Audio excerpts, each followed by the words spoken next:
Hi everyone. We're here to hear a panel on maintenance contracts for your clients with Jurgen Strauss, Ryan Townley, and Scott Ellis. So I'm going to turn the panel over to them now. Thanks a lot, Marsha.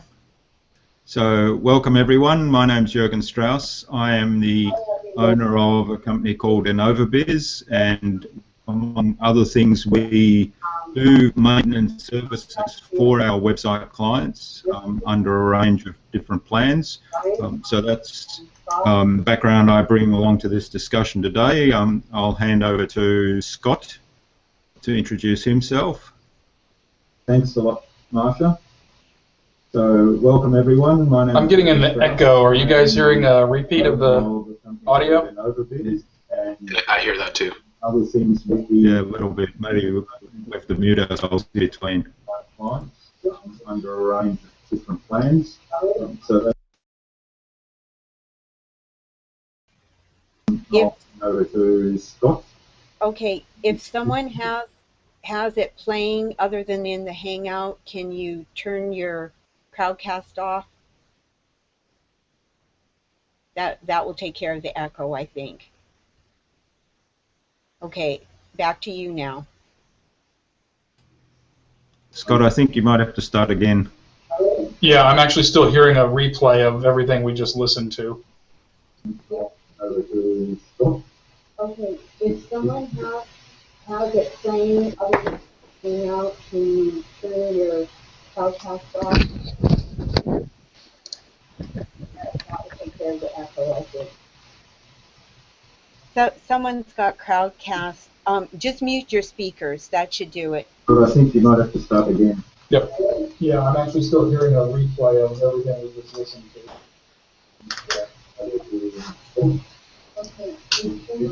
Let's see if that's coming from over here. You should only be on the Hangout. You should not be listening to Crowdcast. There, it's good now.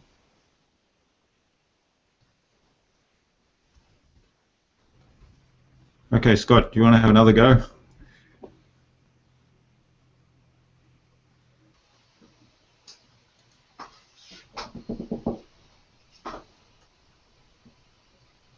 Okay, can you guys hear me? Yeah. Yeah, it's good. Yep.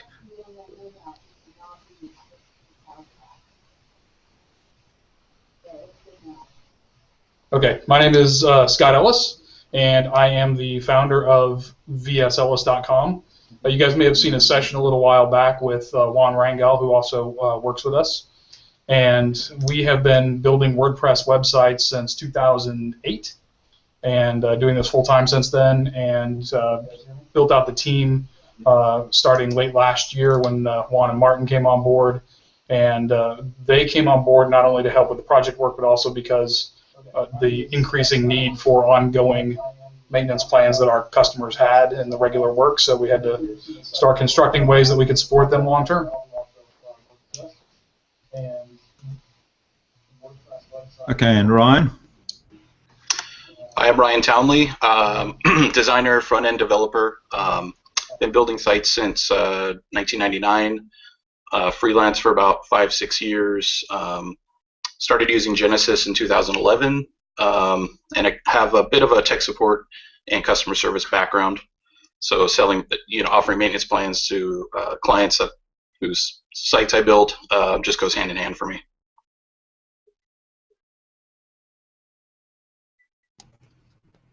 Great, thank you.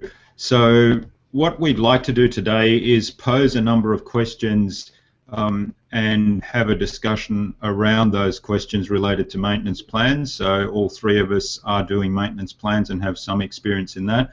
We'd also like to hear the input, of course, of all the people on the Hangout to understand, first of all, what they're doing, ideas and suggestions that you can contribute to the discussion, and also questions around what challenges. So perhaps we can start off with participants posting what they see as the biggest challenge that they have around either offering maintenance plans or if they're already doing it. In fact, we might post a poll, Marsha, the poll about who's already offering maintenance plans and who is yet to try that. And for those that are offering maintenance plans, what's the biggest headache that you have with them? And for those that are not, what do you see as the biggest challenge to get into offering maintenance plans for your clients? I guess the first question that we wanted to start with on the panel is why would you actually offer your clients a maintenance plan? So what is the value to you as a business in doing that, and what's the value you provide to your clients to doing that? So Ryan, do you want to make some comments? Sure, yeah. I mean, one of the biggest reasons is recurring revenue. I think we can all agree that's a very powerful thing. For me also, it makes my life easier. If I have a regular client, I don't want it to be a one-off project. Then they reach out to me a year later, and who knows what shape their site's in. You know, if they're going to be a regular client, I want to make sure everything's up to date, backed up, security. You know, I've had clients basically not have that point person and just let their site sit, and I don't think that's beneficial for anybody. Especially makes a mess when I have to go back into it. So that's probably the biggest reason for me. Yeah, they're all good points.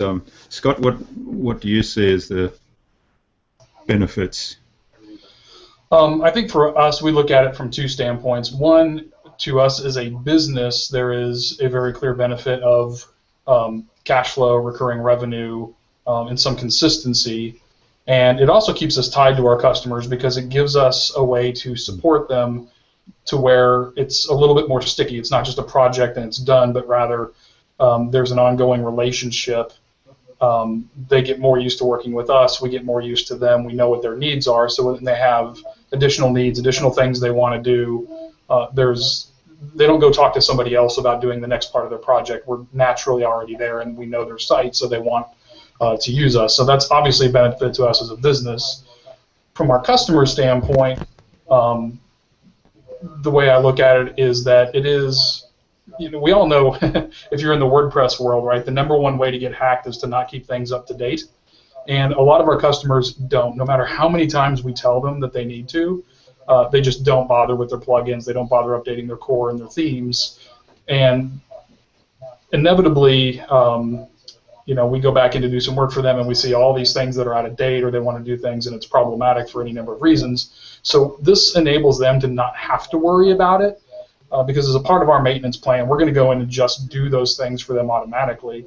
It also is, in a sense, like an insurance policy for them, in that if we have, if something comes out, there was a very widely used slider not too long ago that came out that had a pretty bad hack in it that you know, most of our customers that may have had that slider installed would not have known that that was even a problem, but because we're there and we're monitoring those things, we know which customers have those plugins, so when there is a big event like that, we can go in and handle it for them. They just don't even have to worry about it.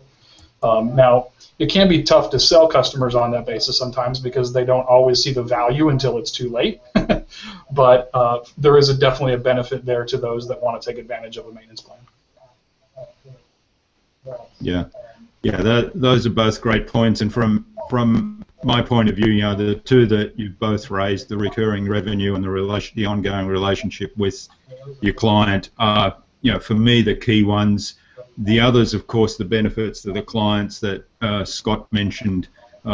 We actually require of all our clients, when we build them a website, that they go onto one of our maintenance plans. The minimum one would be the one that, you know, keeps all their software up to date, all their plugins up to date, all the themes and whatever else is in there.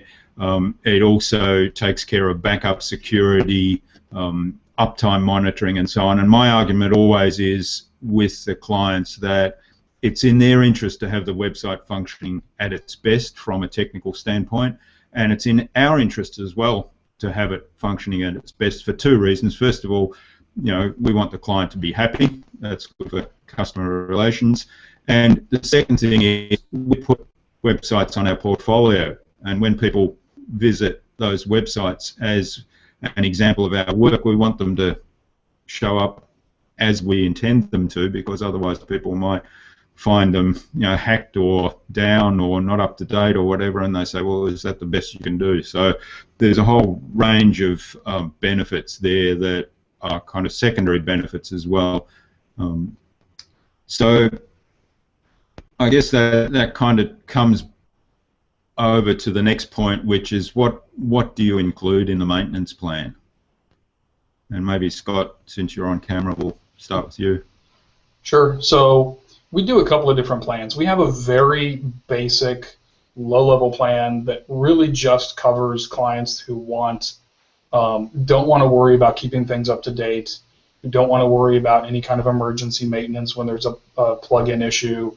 And then we have tiers above that include a certain number of hours, and typically we'll make use of those hours on their behalf one way or another. So it's not just, you're going to buy 2 or 3 or 5 hours in a month and get nothing out of it if nothing happens. We're still going to go in and do little tuning on the site and do things like that. If they have needs, then those hours are available to them. If not, then typically we'll go in and put that to work for them just to kind of keep things operating smoothly.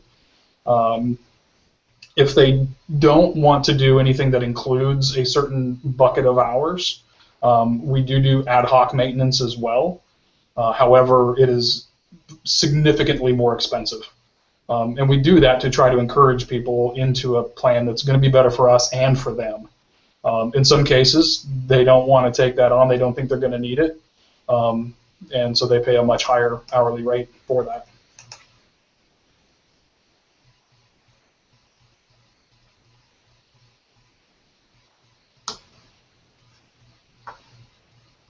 Okay, that's great, Scott. Thanks. Ryan, what about you? So much like Scott, I've got the same. Got a basic plan. Covers core theme plugin updates, backups, some security hardening, uptime monitoring. So I know if the site's down before the client does, and I can attack it.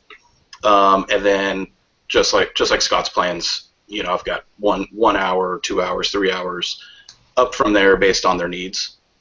And one of the, I think one of the big things for if they're not going to be in a plan, especially that includes hourly support, like Scott said, they're going to pay a higher fee, but also they're going to be a lower priority. If I've got clients paying every month, they're going to be first priority. So, I have those that don't sign up to a plan. They come out of the woodwork, 6 months, a year later. I'll help them, but it's more of a when I have the time, when I can get to it. If it's an emergency, of course, I'll attack it quicker. But I'll try to show them again the benefit of getting onto a monthly maintenance plan. And usually they'll see it at that point and go, okay, yeah, I need to be on a plan. Yeah. So. Yeah, well, that's certainly a good point. If if clients are asking for work to be done and you charge them an hourly rate, they'll see the benefit of a monthly plan, particularly if they've got work to do each month. And that's certainly one of the things. As I say, I require of all my clients to go on the minimum one, but I kind of upsell them to a higher plan based on the sort of work that they need that goes beyond the minimum plan and where they're going to have to pay an hourly rate for. So the sort of things we offer are pretty much what you've said. So we have managed hosting for a start. So we include the premium hosting. So a lot of clients come in and say, can you take care of the hosting as well? And they get hung up about that they're going to have to do hosting and so on. And we say, no, we take care of the hosting. In fact, I'd prefer to have the hosting in my control because that's something that, if there's an issue, then it's easier to deal with if we have the hosting account under our control. So we include, premium hosting. We do all the software updates. We do backups. In fact, we do daily backups, particularly for the clients on the lowest plans. We do a full daily backup because if they go in and edit things themselves, it's often easier for us to fix anything they mess up simply by restoring yesterday's backup. that saves us quite a bit of time. We do uptime monitoring, security monitoring.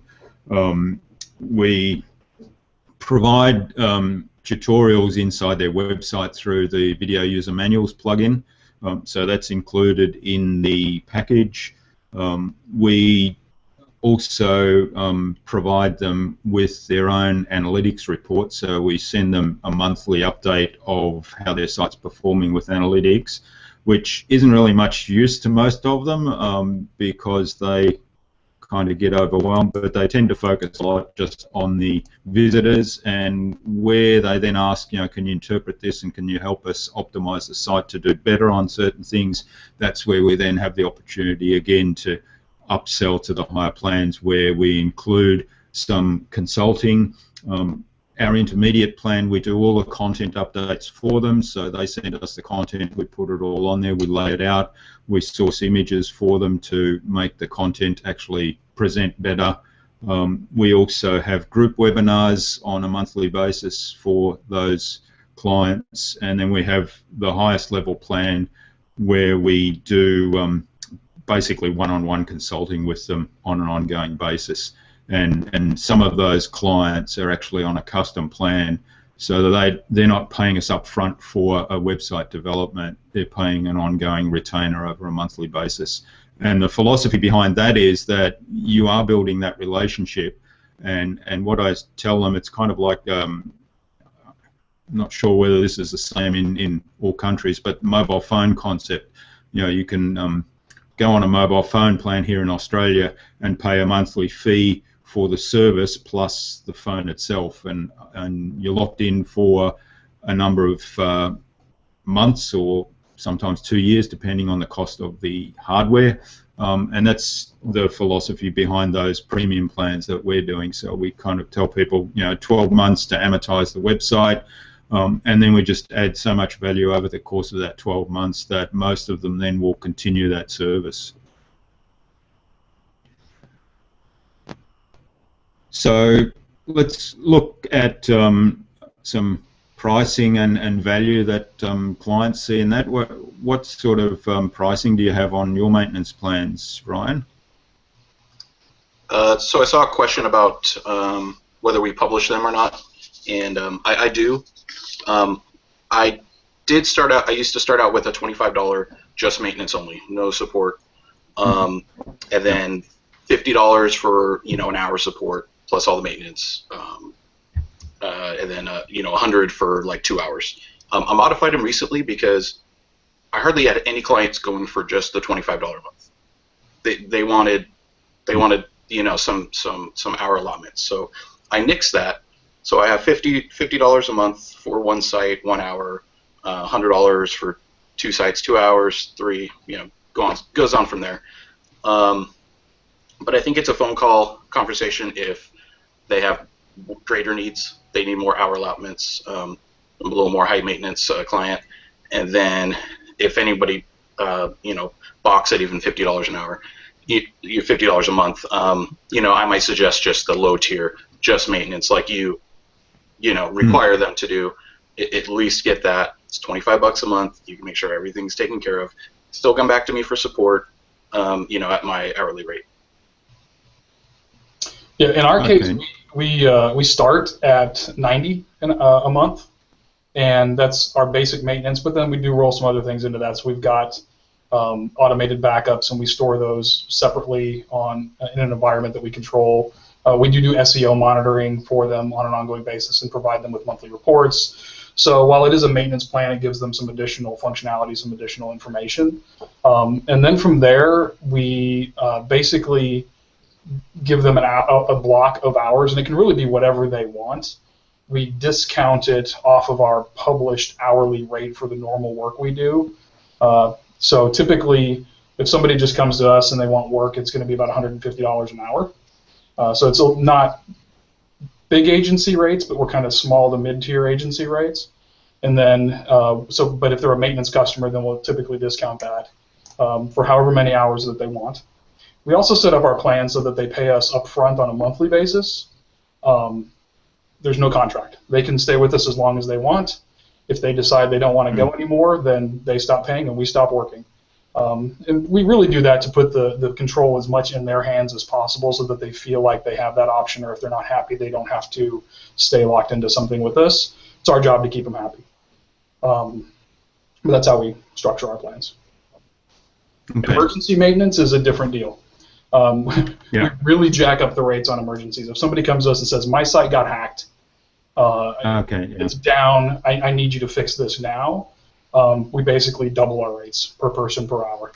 So that it's painful for them, but it's incredibly disruptive to us because it could be 2 or 3 days of us having to drop everything else and go and get their situation cleaned up. So usually that can be often that is an incentive for people to say, okay, if I'm on maintenance, then it's kind of baked in. You don't pay that extended rate if you're on a maintenance plan with us. If you just call us ad hoc, then you've got a plan. So, yeah. All right. Yeah, that's right. That's a good point. And in our case, we also publish them online. Now, my numbers are Australian dollars, which is about, at today's exchange rate, roughly 70 US cents. So whilst they're higher than everybody else's, bear that in mind. So our essentials package that we require of all customers is $127 a month. And all customers now I put on an automatic recurring payment plan, so it means I don't have to chase them up, or I don't have to get into a situation of saying, if you don't pay, we're going to stop doing backups, or stop updating plugins or whatever it is. The premium care plan, which includes the custom reports and a little bit of consulting and the group training, and also unlimited tasks in there. So basically, they, when they ask us to do something, we do it within reason. Of course, if they say redesign the website, that's a different matter. But that's $297 a month, and then the elite plan starts at $700 a month, which that one is usually customized to the client. So one of the kind of things that I was presenting yesterday on the automation systems we set up for people, they're obviously beyond that. So there's a customized service involved in those. So I think for me, not having to, well, again, it's the presentation I did yesterday. Having as much of this automated as possible means it's a lot easier for us to do and a lower cost for us to do. So the payments, I get people on these automated payment systems. So we use a thing in Australia called Easy Debit, but I noticed yesterday somebody talked about, was it Moon Bay or something like that, that uses Stripe and that can do recurring payments through Stripe. And I think you might even be able to do recurring payments through Stripe directly. Certainly you can through PayPal if you want to use PayPal. So that's certainly well worth considering. Now, we did want to talk a little bit about how to sell them, but I know there's some questions here about tools we use. So in talking about automation, maybe that's a good segue into the tools. So Scott, do you want to talk about what you use? Yeah, our setup is super simple. We use Freshdesk for all of our support stuff. So we manage all of our tickets. People can email us or go in and log tickets however they want. We tried a number of different options. We even looked at certain WordPress plugins to manage it within a site. Ultimately for us, that was the best and most logical choice based on our needs and the cost. Mm-hmm. So. And what about in terms of managing the sites themselves? That is a good question. I don't do a lot of the day-to-day maintenance work myself. We do use a tool, and I don't remember the name of it offhand, but I'll find out and let you know here in a minute, that allows login to multiple different instances from one place. I don't think it's managed WP, although we've looked at that one in the past. Mm-hmm. Okay. And Ryan, how about you? I probably keep it even more simple than that. It's via email for the most part, tracking any support requests. Try to jump on them as quickly as possible. So on my inbox, 0 is ideal. It's never that. And and I use a calendar to track anything I need to keep track of. As far as, and then billing, I use Harvest. Sends out automatic invoices on the first of every month. So I don't require them to be on recurring, but I have a lot that they don't want to go in and manually do it every month. So we go ahead and set up a PayPal recurring subscription with them. I saw a question about yearly plans. I don't necessarily advertise yearly plans. I haven't had anyone ask me for them, but I do have a few that would rather pay quarterly. And it's a nonprofit organization, and they want to cut a check, and that's cool. I'm pretty flexible, with how that works. And then as far as doing everything, I don't use Manage WP.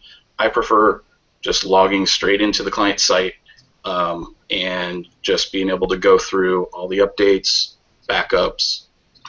So I keep it pretty manual, just so that I know, hey, okay, I'm focusing on this site one at a time, taking care of it, checking it out on the front end, testing it, making sure everything's working properly, because I'd rather spot an issue before my client does. So, and there's a lot of different tools for backups and everything, so I won't get into that unless anybody really wants to know. But I use like backup WordPress with some external destinations, so I can send it to their Dropbox or their Amazon or FTP. So it's pretty much how I work it. Okay, that's great. Yeah. Yeah, well, in our case, we probably manage over 100 websites, so we've got it set up. We did use Manage WP for quite a long time, and Manage WP is awesome. I'm not going to pretend it's not, but it does get pretty expensive at those that number. So some time ago, we switched to Infinite WP, and we're actually on the free version of that, I have to tell you, and their model is basically the software itself is free, and then the apps, which do a whole lot of reporting and so on, are plugins that you pay for. We have our own system set up for reporting, so within Infinite WP it does all the updates of the plugins and the themes and WordPress core when it's needed, and with one click it reports if there's a connection problem. So when there's a connection problem, one of the team goes in and logs into the site itself and sorts that out. We use a couple of backup systems that are scheduled and back up to either S3 or Dropbox. We did use Freshdesk, or we're still kind of using Freshdesk, but we're actually moving off that to set up our own WordPress-based system for the support tickets, and we use Asana for our project management system. And so when there's a support ticket lodged through a support email, it automatically posts a task to Asana. It automatically assigns the appropriate person and gives it a priority, and so that Asana is where the team live basically when they're working day to day, so that they see it immediately pop up there, and then they can check in the support system and respond to it and deal with it.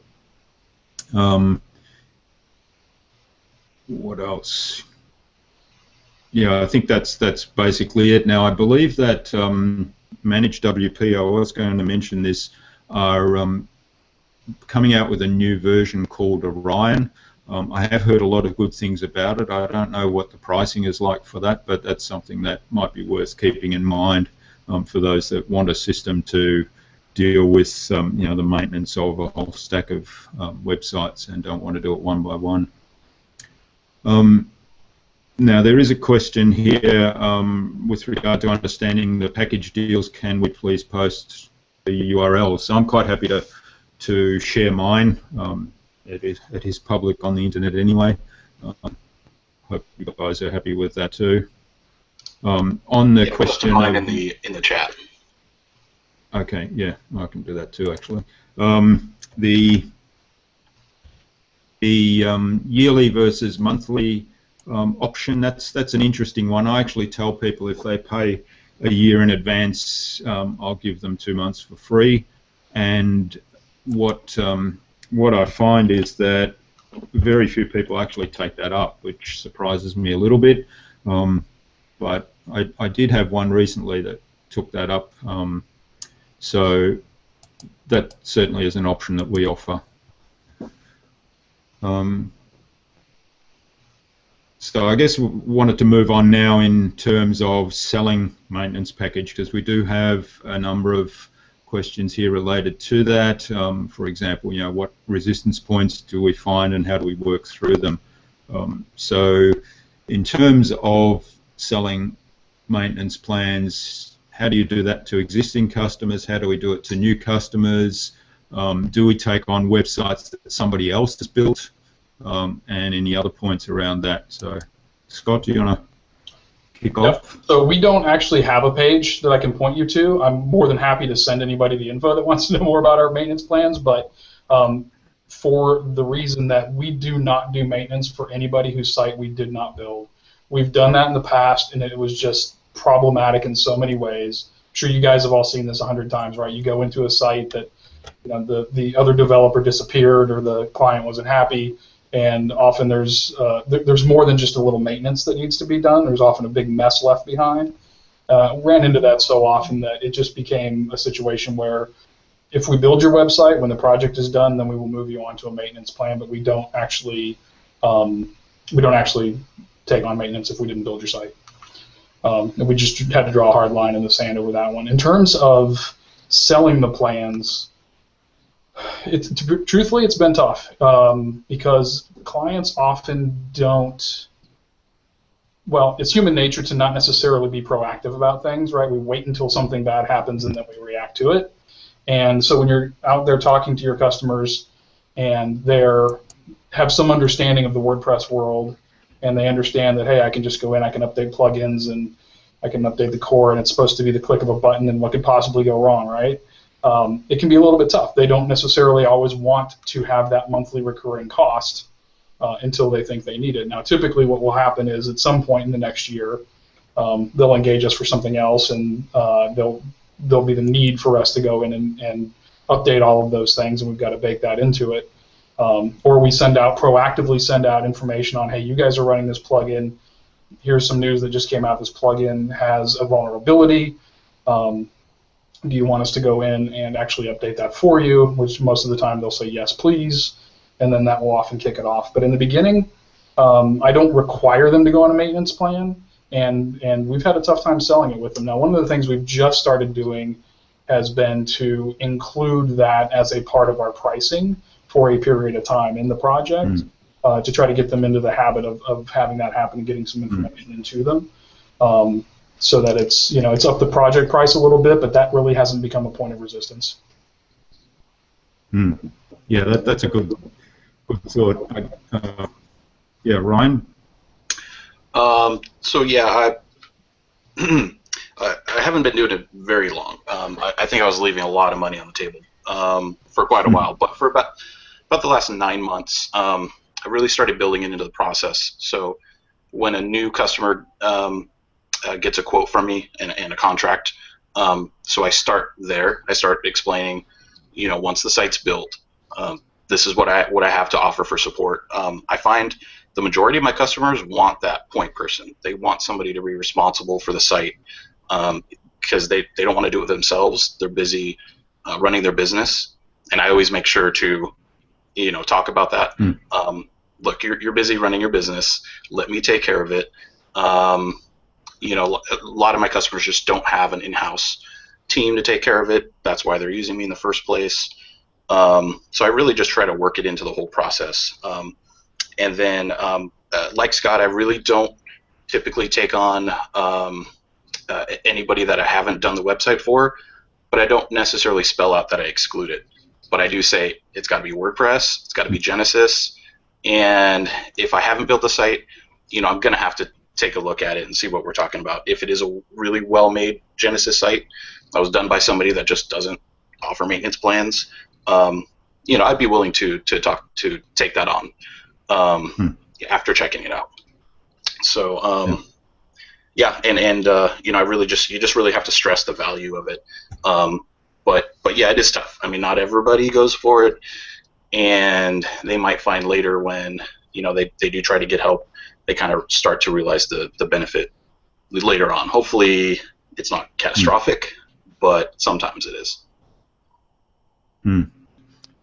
Yeah, in my case, I do much of what both Ryan and Scott have talked about, but as I said earlier, I require the clients to go on. So I basically, when I give them a quote, that's part of the quote. So in a way, it's like Scott building it into the pricing up front. What I explain the benefits. I take a great deal of time to explain the benefits, and like Ryan, I tell the business owner, look, you focus on the stuff you're good at, you run your business, and we'll take care of the website, and we'll make sure the website's working for you. A lot of most of my clients aren't interested in what plugins are in there or when they need to be updated or so on. And in fact, if I start to talk about those kind of things, their eyes glaze over and they don't want to hear about it. So they're very happy as long as everything's running smoothly. They're very happy to leave all the website work to us, and that's kind of what I tell them. I'm bringing peace of mind here, so that we don't guarantee that the website won't get hacked, but I haven't yet, touch wood, had one hacked. I say if there is an instance with over one that had been hacked previously before we took it over, we restored that and got it sorted within a day. I said that's the example. If anything does happen, we'll get everything sorted within a day. If there's a server issue, hosting issue, we'll get right onto that. So we'll make sure the website is up and running 99% of the time. That's what we tell them, and all the technical things in the back end that need to be done to make sure that's the case, we will do that. And then a lot of the clients, particularly on the higher plans, they've got things that they want their website to do, and we communicate with them almost on a weekly basis, but certainly on a monthly basis. We sit down with the clients on one-on-one on the highest thing and talk about what's coming down the track, what else we might be able to do. We look at their analytics, we look at their we use a thing called Hotjar to actually track what's going on the site. That's an awesome tool. I can only recommend that people look at that one. It's not overly expensive, and it really helps us understand a lot more about what's going on, what people are doing on the site, and so providing that sort of feedback to the clients on the higher plans, they really value that. The question of taking on websites that we didn't build, for a long time I didn't want to do that either, but I've done it. I've done two recently, and I've learned that there's a huge opportunity there, because in both of those instances we took a look at them.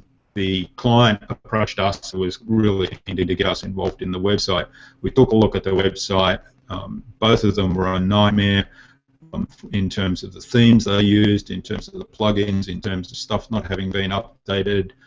One was actually a Joomla site.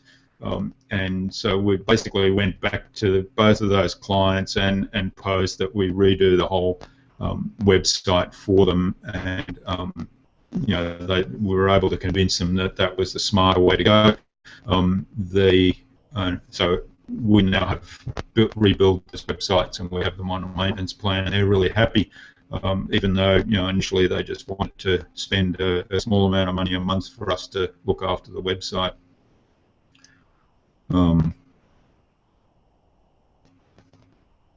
Okay, so maybe coming back a little bit more about automation and tools used. I see there's, oh sorry, somebody missed a tool. It was probably Hotjar, so I'll post it here just to make sure. I think it's hotjar.com, but it's certainly Hotjar. Tools.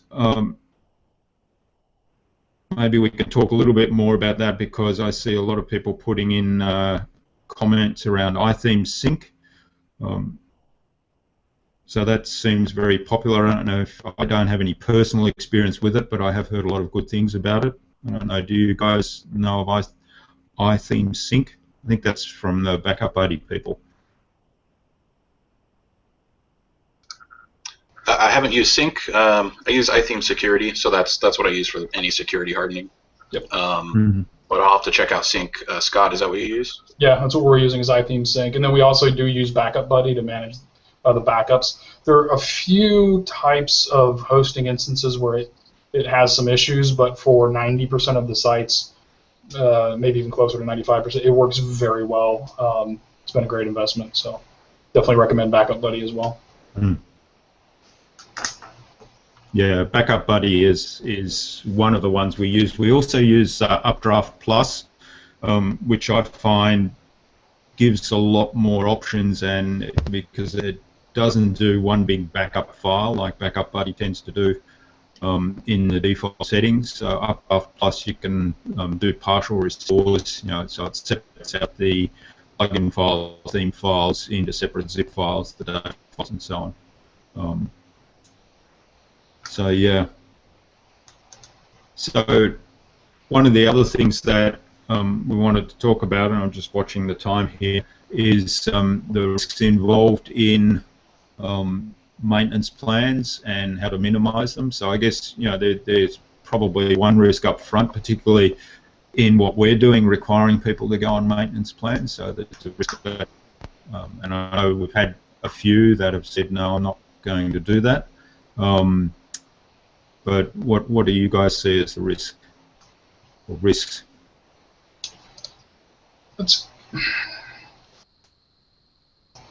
It's a good question. It's a good question. I tend to see a lot more risk in not offering maintenance plans than in having them.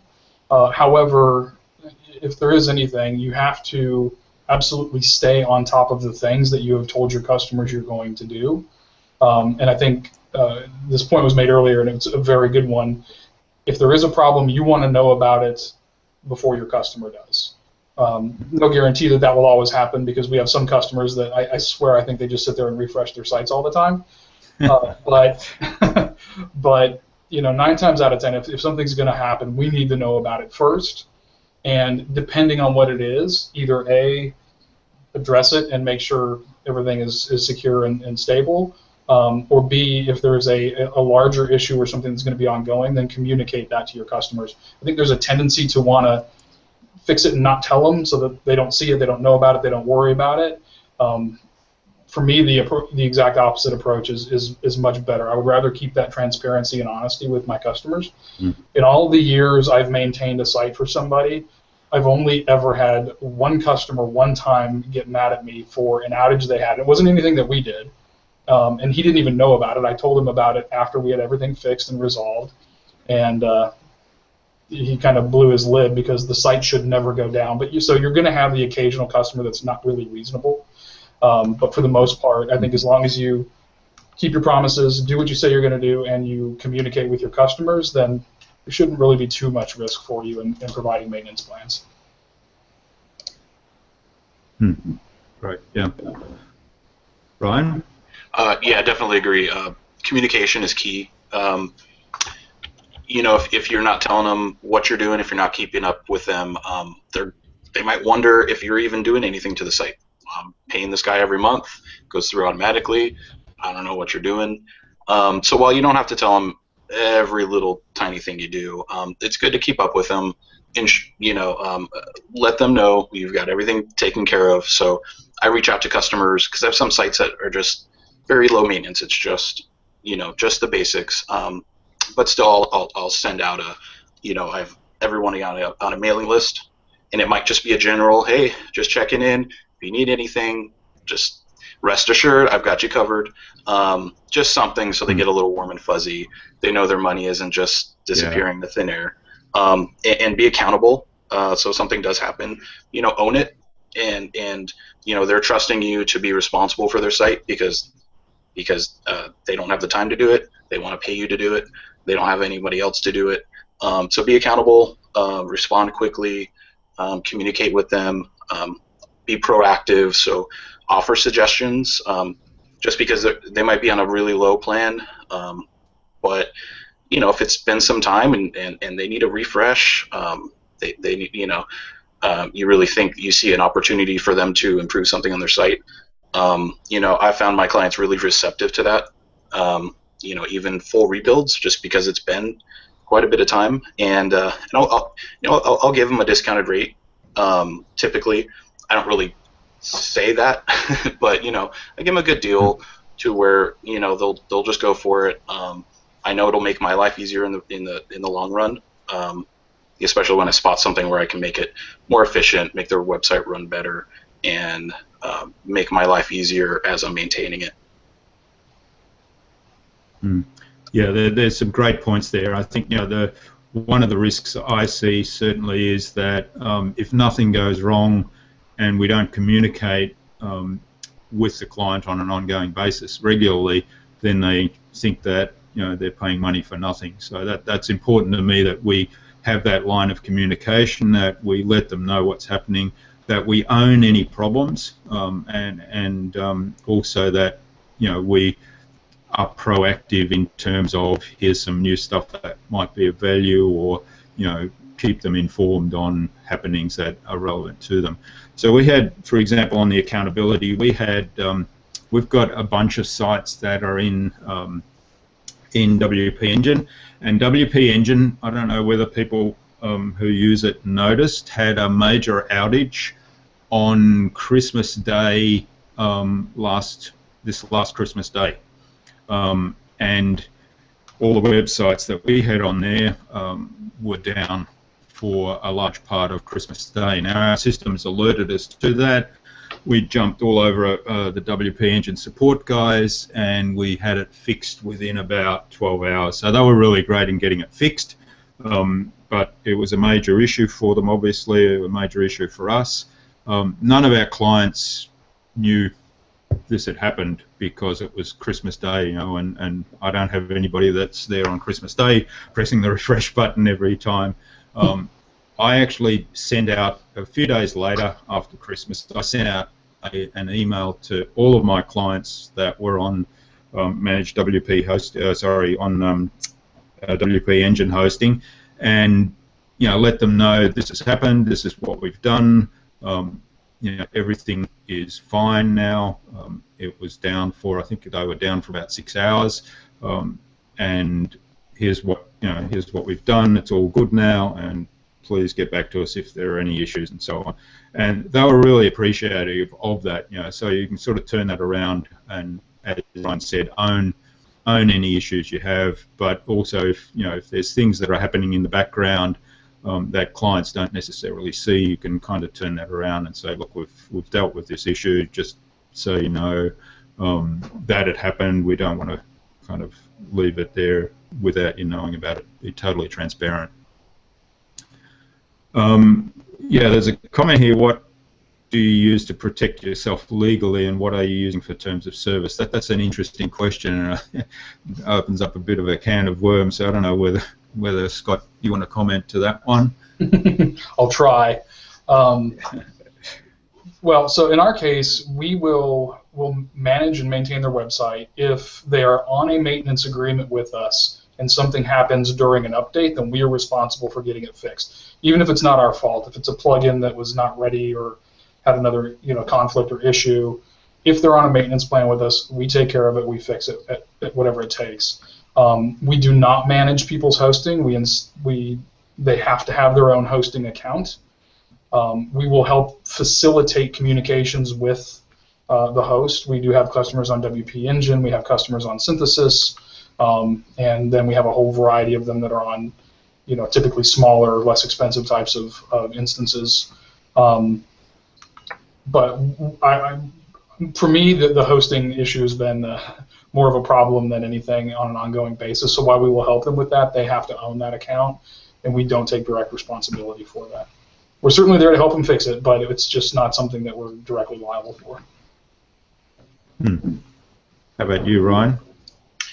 I probably need to do a better job of spelling all that out, but I try to be as transparent as possible. I spell out what my plans do include and what's entailed. But But it brings up a good point because, you know, while I haven't had any issues, you know, you never know. There's going to be, you know, that client who's you know, might be a little difficult, but yeah, and I don't do hosting as well, so a lot of that you know is gonna fall on the, you know, the hosting, you know, company, but yeah, like Scott said, if it's an issue with the plugins and the site directly, and any code I've written, anything I've done, I'm gonna own that and take care of it, but I probably do need to start thinking of, you know, writing down some terms just in case. So that brings up a good point. Yeah, from our side, I mean, I'm not sure how well protected legally we are, but certainly we have spelled out terms and conditions that we started off with the stuff of nonsense. What's it called? The one that Andy Clark put out years ago, the Contract Killer, I think it's called. And we used that for quite some time. We did get into a situation, and it was kind of funny because it was a lawyer, a nasty client who we built a website. His issue was he didn't rank #1 on Google for lawyer. And, you know, we didn't have SEO as part of the contract we had, so it was an interesting one. He got all threatening and so on, and I thought, well, this is going to be interesting. I actually went through the exercise of taking the lawyer on with a bit of advice, and he backed down, but going through that, we did make a few changes to the terms and conditions. So, as Ryan said, spell out a little bit more clearly as to what's included and what's not included. So yeah, but it's certainly, we don't actually use a legal agreement as such. It's simply, you know, we have a proposal that has terms and conditions. If we're, in fact, a lot of the work I'm doing now, I'm trying to avoid writing a formal proposal, but we still have terms and conditions there for people. So, Marsha, I think we're getting the Yeah, it looks hurry up, like are we? we're about on time now. So unless there's something else that each of you wants to add, thank you so much for this wonderful presentation on maintenance. I learned a lot. So you can go to the Slack, I guess, and post any contact information there that you want, or else in the sidebar over here too. So thank you, Jurgen, Ryan, and Scott. We really appreciate you being here today. Thank you. Thanks very much, Marsha. It was a pleasure. Thank you. Thank you very much.